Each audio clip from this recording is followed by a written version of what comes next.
Ticket Machine is the official ticket broker of Spartan Nation. No matter what you need a ticket for, border to border, coast to coast, the Ticket Machine is your ticket source. So whether you need to get into the hottest concerts, the best sporting events, you want the best seats in the house, or you just want to get in the door, when you want to go to any event that requires a ticket, anywhere, border to border, coast to coast, it's always theticketmachine.com. Theticketmachine.com, 517-655-3201. Check it out today at theticketmachine.com. So, Brad, when you watch the film of Maryland, I agree with D'Antonio. I think they're a team that's much better than their record. Obviously, you go through quarterbacks. That's not your side of the ball. Those things happen. But what do you see from them defensively that tells you they're better than their record?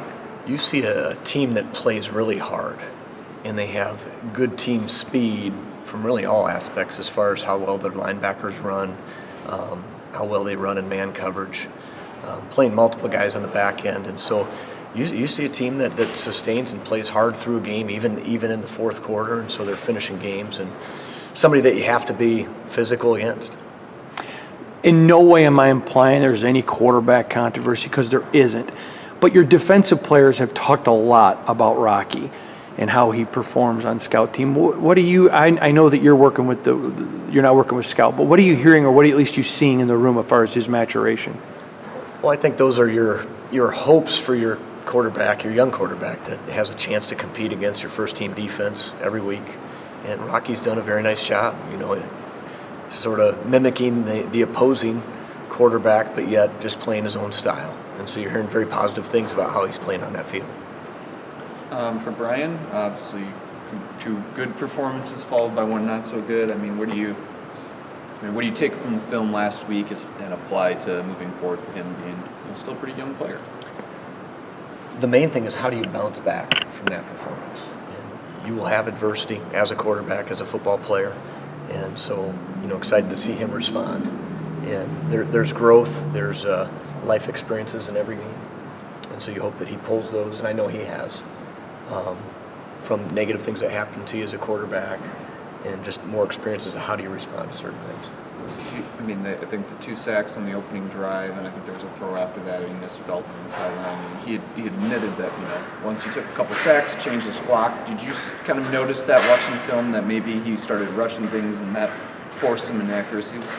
Yeah, as a quarterback, the key is that you feel the rush, you don't see the rush. And there's going to be games like that where there's talented guys on the other side, or certain schemes that maybe pressure a quarterback, but again, continue to grow and keep your eyes downfield as a passer.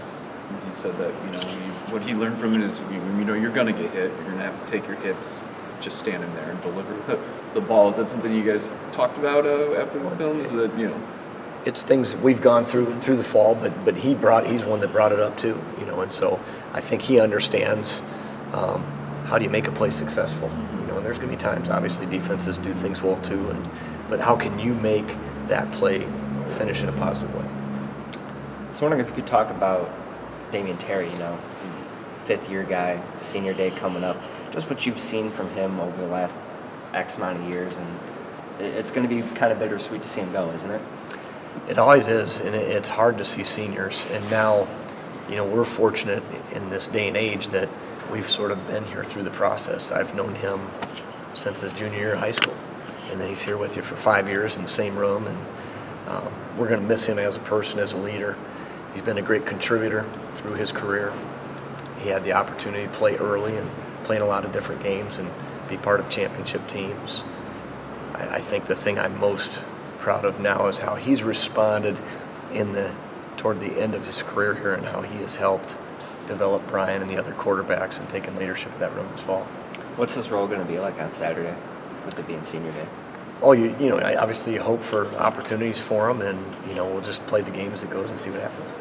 You guys had your own quarterback issues last year, some injuries, some just ineffectiveness. Can you look at what Maryland's going through and kind of feel a little sympathy for him? The top 2 guys go down in September to season-ending injuries, and they started a walk-on last week. You do. You don't plan for those things to happen through your season, and you hope that obviously your next guy in line's got to step up, but there's always a little bit of a step down as you go through that process. But we've been fortunate in that way this season, but it's always hard to go through that as a coach and as a player.